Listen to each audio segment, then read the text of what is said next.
शाश्वत धवल कीर्तिधर युग प्रधान आचार्य प्रवर के चरण में वंदना। ज्ञान की गंगोत्री श्रद्धेया साध्वी वरा के चरण में वंदना।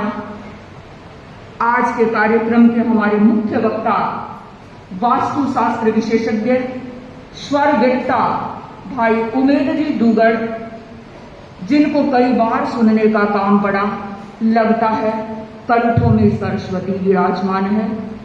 सम्मानित मंच हमारे अखिल भारतीय महिला मंडल की वरिष्ठ उपाध्यक्षा श्रीमती सुमन जी नाटा, चीफ ट्रस्टी श्रीमती पुष्पा जी डेंगाई, जिन्होंने कई बार महिला समाज का नेतृत्व किया है।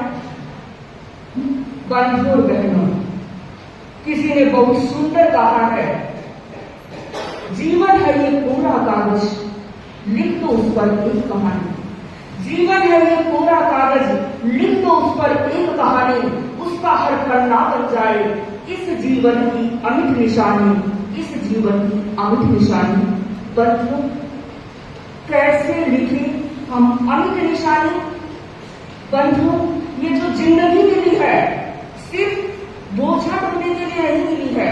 ये जो जिंदगी मिली है सिर्फ खा पी करके बर्बाद करने के लिए नहीं मिली है। ये जिंदगी मिली है सिर्फ सो करके पूरी करने के लिए नहीं मिली है। ये जिंदगी सिर्फ ऐशो आराम और मौज मस्ती करने के लिए नहीं मिली है। बंधुओं, हमें अपनी जिंदगी में भी चर्चा की कि सूरज उगाना, तो मैं भी ये कहना चाहूंगी, हम अपने जीवन में, हम अपनी जिंदगी में आनंद का सूरज उगाए, हम अपनी जिंदगी में प्रसन्नता का सूरज उगाए, हम अपनी जिंदगी में चित्त समाधि का सूरज उगाए, हम अपनी जिंदगी को वह जिंदगी बनाए। बंधुओं, कैसे बनेगी वह जिंदगी, इसकी मैं थोड़ी सी चर्चा करना चाहूंगी। आप देख रहे हैं ये खिलौनी देवी धर्मशाला 4 मजबूत पिलर है। ये धर्मशाला इन 4 मजबूत पिलर पर टिकी हुई है और कहते हैं जिस इमारत के पिलर मजबूत होते हैं वो इमारत सुदृढ़ होती है, वो इमारत मजबूत होती है, वो शानदार और भव्य बन सकती है। बंधुओं, मैं भी कहना चाहती हूँ, हम भी अपनी जिंदगी रूपी इमारत में 4 पिलर लगाएं। वो पिलर जो आपकी जिंदगी रूपी मंदिर में आनंद के दीप जला देगा, वो पिलर जो आपके जीवन रूपी उपवन में प्रसन्नता के फूल खिला देगा, वो पिलर जो आपकी जीवन की महफिल को हसीन बना देगा, वो पिलर जो आपकी जिंदगी की धरती में खुशहाली के पौधे तैयार कर देगा। पर बंधु, वो पिलर कौन से होंगे, तो मैं संक्षिप्त सी चर्चा करना चाहूंगी। पहला पिलर समता का पिलर, सहिष्णुता का पिलर, सहनशीलता का पिलर।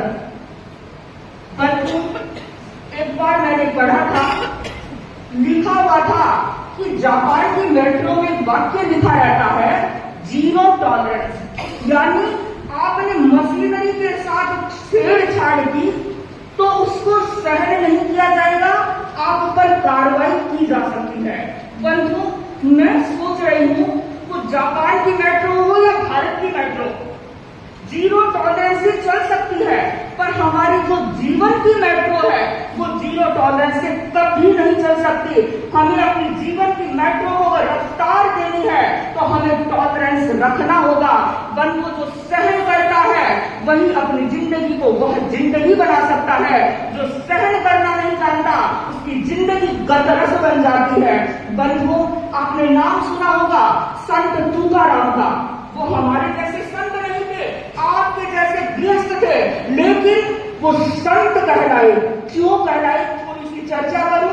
उनकी पत्नी, आप बैठे हैं सब ध्यान से सुनना, पत्नियां ही है सब लोग। जो संत तुकाराम है उनकी पत्नी बड़ी गुस्सेल थी, बड़ी शॉर्ट टेम्पर थी, झगड़ा तो थी, लड़ाई करने वाली थी। और बंधु, इतना झगड़ा करती, लेकिन तुकाराम थे कभी बोलते ही नहीं थे, शांत रहते थे। सब तुकाराम हो गया। बंधु, चुप रहता था, कुछ भी नहीं बोलता था।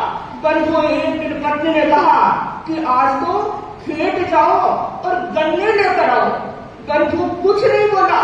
पत्नी ने आज्ञा दी और वो खेत चला गया। और आपको आज्ञा देंगे तो सोचना है। वो खेत गया और दोपहर को जब घर में आया तो एक गन्ना लेकर आया, सिर्फ एक गन्ना। बंधु पत्नी की टोरियां चढ़ गई और पारा 7वें आसमान पर चढ़ गया। कहा क्या कर रहे हो, सुबह गए अभी आए हो और एक गन्ना। उसने कहा भगवान एक गन्ना नहीं, मैं तो पूरा बंडल लेकर आया था, गट्ठर लेकर आया था। कहा गया कि रास्ते में बच्चे मिले थे, उन्होंने कहा अंकल गन्ना मुझे भी दो ना, तो मैंने उनको गन्ना दे दिया। सारे गन्ने चले गए, सिर्फ एक ही गन्ना बचा है। बंधु उस पत्नी ने उस गन्ने को लिया, हाथ में पकड़ा और तुकाराम की पीठ पर इतने जोर से मारा कि उस गन्ने के 2 टुकड़े हो गए। बंधु सोचिए, आप और मैं भी होती, आप और हम उस जगह पर होते तो पता नहीं क्या करते। पर तुकाराम ने क्या किया, नीचे झुका, दोनों टुकड़ों को उठाया और हंसते हुए कहा वाह भगवान कितना ध्यान रखती है, मुझे 2 टुकड़े नहीं करने पड़े, तूने 2 टुकड़े कर दिए, ले एक तू चूस ले और एक मैं चूस लेता हूं। बंधुओं तो बोल दीजिए ऐसा संत, बंधुओं तभी वो संत बना। बंधु जैसे ही तुकाराम की पत्नी ने ये शब्द सुने, वो चरणों में झुक गई और कहा आज के बाद में कभी मैं ऐसा काम नहीं करूंगी। और बंधु उनकी जिंदगी वाह जिंदगी बन गई। तो मैं भी यही कहना चाहती हूँ, अगर हम अपनी जिंदगी को वाह जिंदगी बनाना चाहते हैं, हमारे मन को समाधिस्थ रखना चाहते हैं, तो हमें सहनशीलता के दामन को थामना होगा, इस पिलर को मजबूती देनी होगी। दूसरी चर्चा करूं, दूसरा पिलर होगा धैर्य का पिलर, पैसेंस का पिलर। आज कितना पैसेंस है आप और हम सब जानते हैं। बंधु थोड़ी सी बात, पूरी बात तो सुनते नहीं है, आधी बात सुनी उससे पहले बोलने लग जाते हैं। आवाज बीच आगे बैठकर बात नहीं करेंगे।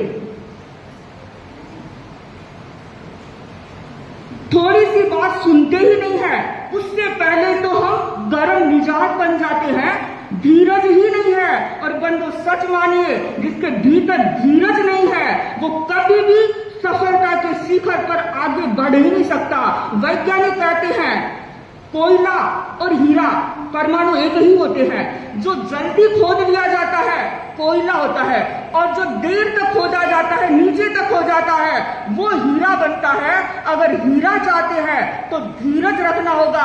बंधु धीरज रखता है वही एवरेस्ट पर चढ़ सकता है। आपने नाम सुना है हिलेरी का। हिलेरी ने अपने जीवन में लक्ष्य बनाया था कि मुझे एवरेस्ट की चोटी पर चढ़ना है। और बंधुओं पहली बार चढ़ने लगा, नहीं चढ़ पाया, आ गया। दूसरी बार चढ़ने लगा, नहीं चढ़ पाया, फिर आ गया। बंधुओं तीसरी बार चढ़ने लगा, आधे से ज्यादा चढ़ गया, लेकिन पूरा नहीं चढ़ पाया, फिर नीचे आ गया। दोस्त बैठे हुए थे, पूछा हिलेरी अब क्या करोगे? बंधु उस समय हिलेरी ने एवरेस्ट की तरह आंख गाड़ते हुए कहा कि एवरेस्ट तुम हर हाल में 28,880 फीट ही ऊंचे रहोगे, लेकिन मैं एक न एक दिन अपने पैसेंस से तुम्हारे चोटी पर कदम रखने में कामयाब बन जाऊंगा।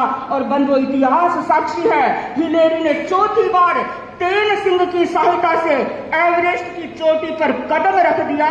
और बंधुओं सचमुच में एवरेस्ट नहीं, आनंद की चोटी पर, आनंद के एवरेस्ट पर, प्रसन्नता के एवरेस्ट पर अगर किसी को चढ़ना है तो हमें धैर्य रखना होगा।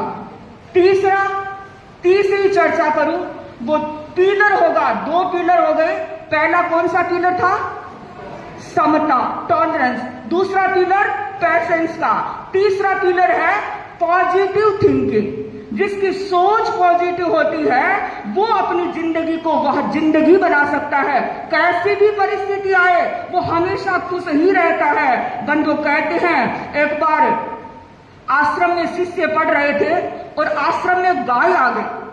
शिष्य दौड़े दौड़े गुरुजी के पास गए और गुरुजी से कहा गुरुजी आज तो आश्रम में गाय आई है। गुरु ने हंसते हुए कहा अच्छा गाय आई है, अच्छा अपन को दूध मिलेगा, दही मिलेगा, मक्खन मिलेगा, आराम से रहेंगे। बंधु शिष्य चले गए और 10 दिन के बाद वो गाय चली गई और वहां से वो गए शिष्य दौड़कर फिर आए कि गुरुजी वो तो गाय चली गई। गुरु ने हंसते हुए कहा, अच्छा है, गोबर कोठा नहीं उठाना पड़ेगा। बंधु, ये होती है सोच पॉजिटिव। जिसकी सोच पॉजिटिव होती है वही आनंद से रह सकता है। तो हम सुने नहीं, अपनी सोच को पॉजिटिव बनाए। और चौथा पिलर कहना चाहूंगी, वो पिलर है संतोष का पिलर। जो व्यक्ति अपने जीवन में कभी संतोष धारण नहीं कर सकता, वो कभी आनंद से नहीं रह सकता, कभी शांति से नहीं रह सकता, वो हमेशा बेचैन ही रहता है। कितना भी मिल जाओ, कहा है कांटों के बीच रहकर भी गुलाब सूखी है, कांटों के बीच रहकर भी गुलाब सूखी है, और दिल्ली के इन ऊंचे ऊंचे टावर्स में रहकर भी इंसान दुखी है। हाथ में ब्रासलेट, गले में चैन है, देख लीजिए, हाथ में ब्रासलेट, गले में चैन है, फिर भी कहता है मन बेचैन है, फिर भी कहता है मन बेचैन है। तो बंधुओं, ये बेचैनी तभी दूर हो सकती है जब हम संतोष धारण करेंगे। तो मैं यही कहना चाहूंगी कि हम इन 4 पिलरों के माध्यम से अपने जीवन को वह जिंदगी बनाएं, हम अपने जीवन में समाधि का अनुभव करें। बंधु, महिला मंडल ने कहा हम अपने उत्तरार्ध को खुशहाल रखें, और मुझे तो लगा उत्तरार्ध को ही क्यों, हमें तो पूरी जिंदगी को खुशहाल रखना है। अगर पूरी जिंदगी को खुशहाल रखना है तो इन पिलर के माध्यम से हम आगे बढ़ते रहे। इन्हीं भावों के साथ ओम अरहम ओम।